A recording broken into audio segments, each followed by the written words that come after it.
Hello, welcome back to the White Pew podcast. It is Sunday, the 30th of January 2022. I am ZM, and before I introduce this week's text, a little note. So, Gab's been asking for this text since October 2020 when we posted the pop culture happy hour podcast episode. I think it's called The Culture That Saved Us in Lockdown. Not sure, but I agreed to write it at the beginning of January this year in our Happy New Year admin meeting, and I've been thinking about it and thinking about it, and now it's finished. I'm just very embarrassed to be posting it. We were joking about this and I said, oh, I feel like I'm posting my nudes, and honestly, I feel like it's actually worse than that. I think I'd actually rather show my whole entire bum on grid than post this, but it's too late now. It's already written. And Gabrielle, if you're listening to this, I hope you're happy. So, here's this week's text. It's called On Yearning, Period Dramas and Hot Vibes. I have always struggled with deadlines and cut-offs. I hate a clean break. If I'm in charge, they are always messy. I always text my ex. I always ghost in the end.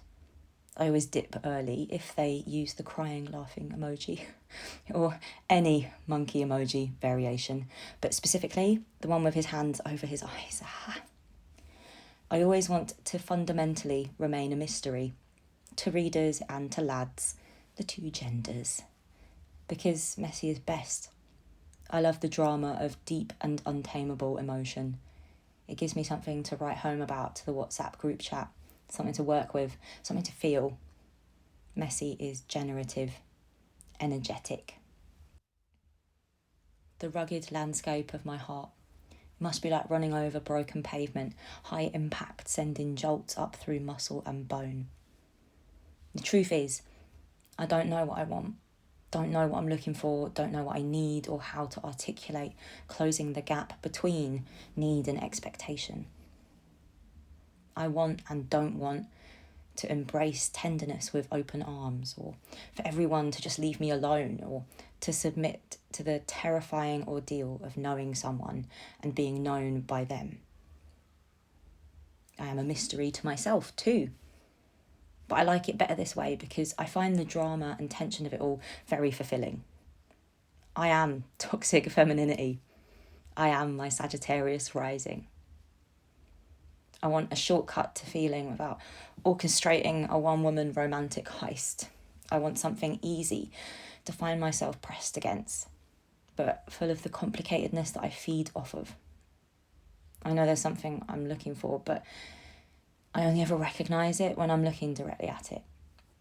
It's a vibe or a simmering feeling, a mood that hits all at once, and when I'm in it, it's just this balm for my eyes, cool menthol kick for the static in my brain. I've found that shortcut to tension in period dramas. Timothée Chalamet cries out his love on a hilltop. He is not Timothée Chalamet. He is Laurie from Little Women. His nose is red. He's not wearing a jacket. His eyes are wild with a pleading kind of hungry sadness. It's no use, Joe. I have loved you ever since I have known you, Joe. The way he emphasises her name makes me feel a bit dizzy. You know, when someone says your name to you in conversation and it makes your heart race. Like, oh no, I am being perceived. That bit in Atonement when James McAvoy, James McAvoy watches in stunned silence. Keira Knightley is breathing fast, soaking wet exit from the fountain. James McAvoy is holding the handle of the broken jug. His mouth pops open as he inhales. He blinks. The water runs off Keira Knightley's arms, her hair, her fingers, the hem of her slip. It's only a moment. Then he looks down, away, anywhere but at her. As Keira Knightley puts her clothes back on, the camera focuses in on James McAvoy's hand. His thumb is raking over the handle of the jug, knuckles tight. I think he is holding his breath in his chest. As she walks away, he sits down on the fountain's edge, places the flat palm of his hand softly against the surface of the water. As Pride and Prejudice adaptations go, I don't get Colin Firth exiting the lake, but I really do get the Matthew McFadden, I think that's how you say his name, Matthew McFadden hand flex. You know the one where they've just spent the last scene bickering in the library, but Mr. Darcy helps Lizzie into the carriage with his ungloved hand, and she takes it without thinking. They touch, hands clasped, skin on skin for the first time. Just as she realises what's happened, he turns and walks away. She looks back at him with an intense face, like she's surprised, but it's a powerful confusion too. Out of her eyeline, the camera pulls in tight. Mr. Darcy flexes his hand, open, tight fingers splayed for a beat. Nothing more. The hottest part of Bridgerton isn't the loud, dramatic sex scenes. Certainly isn't the bit where they fuck on the concrete stairs. It's the friction of Daphne and the Duke yearning for each other and not having the emotional vocabulary to articulate it to each other. The hottest bit of Bridgerton is the breaking point, when the Duke yells, "I burn for you," at Daphne in front of a roaring fire. I remember, years back, we were walking out of a meeting. Gab turned to me and said, "I just love a nervous man," and he was so nervous, wasn't he? And it was like that comment unlocked something in my brain, a new level or a closed-off room. I hadn't thought about it much, but over time it has really stuck with me. I have been in meeting rooms the size of cupboards. Men have dangled their feet, legs spread open wide, hand slamming a pen against the table, pushing a hard bargain that I don't really care about. I've had enough of men who aren't nervous, because it feels like a misplaced audacity. I like nervous men. I like making men nervous.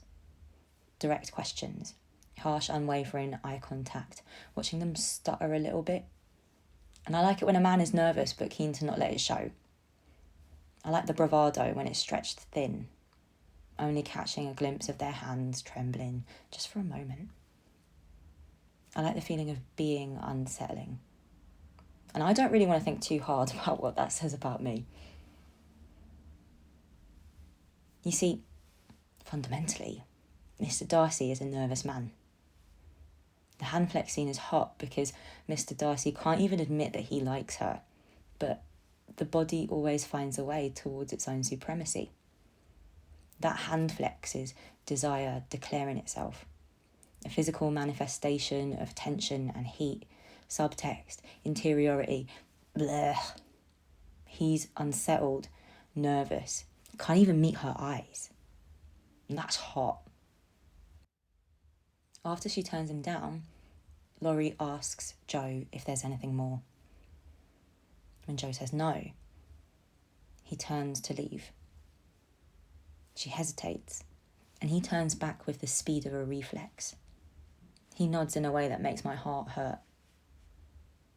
In that moment, he is an open wound, raw flesh exposed, with the blood seeping slowly towards the surface. He is listening intently, hoping intently. If I think about it in the simplest terms, male desire is so often shown to us as a form of conquest. But just because I agree with that doesn't necessarily mean I believe in the mythic female gaze as a cinematic rulebook or diversity checklist that magically transforms women, TM, from hot babes into dignified human subjects. I don't think more female cinematographers automatically means more empathy, relational storytelling, sensitivity to agency and autonomy. Because things aren't that cut and dry, that binary. Some women are awful too, and I don't like girl boss rom-coms. But it's funny. It must track in some sense, because I just want the inverse of conquest. Something private, quiet, discreet and interior. Moment of vulnerability or fallibility. A different kind of conquest. A conquest where there's an exchange or something we weren't really supposed to see. And masculinity, in its fakest sense, as social construct, vague category, ultimate chad, requires a strong screen. It is upright, impenetrable. There's something satisfying and deeply fucking hot when that screen is splintered and you can see the raw open nerve of vulnerability through the crack. Period dramas are a type of media where the splintering, the disassembly of masculine rigidity, is a staple narrative device, a trope of the genre. Like, what is it about reddened knuckles? Is it that affect is made visible? Is it about something external or permeable? Tension? I don't know. Send help. And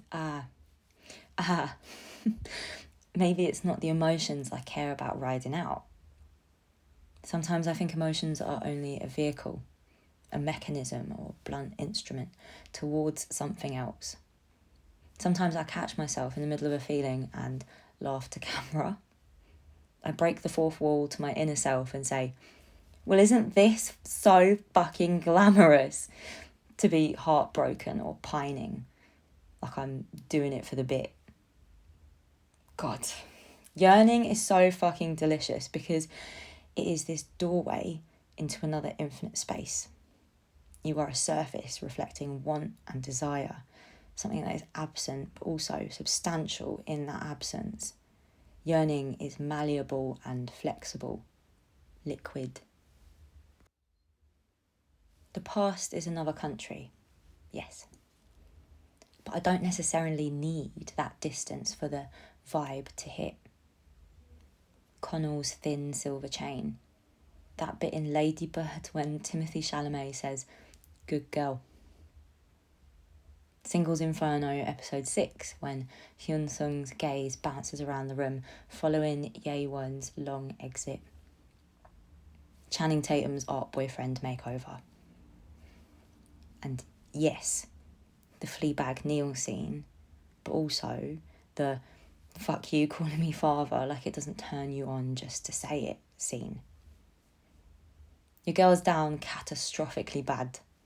It's the female gaze, Wattpad fanfic, Dipsy, the Hinge voice note feature, the sexual tension between me and Coach Bennett from Nike Run Club on the 4-mile guided run. How Loki is a million times hotter than Thor, and I have no idea how or why. I'm lying. I know exactly how and why. Maybe this one is too far. But I think there is something about rumbling, blown out landscapes too. Am I just feral? Or are rolling hills and the open sky part of this as well? The sea, unchained, crashing against land. If you say Laura Mulvey 3 times into a mirror at midnight, she'll appear behind you and shout, analysing pleasure or beauty annihilates it. So, Laura Mulvey, Laura Mulvey, Laura Mulvey. Maybe this is a gushing love poem for heterosexuality. That's so embarrassing. But fine. Maybe I'm only comfortable holding intimacy at a distance, ironic distance, or physical or mental distance. That's so tacky. But fine. Maybe I am actually, really, for real, in my Fleabag era. And I just want someone to tell me what I want. Exit, stage right, yelling. Yearning is an ontological state.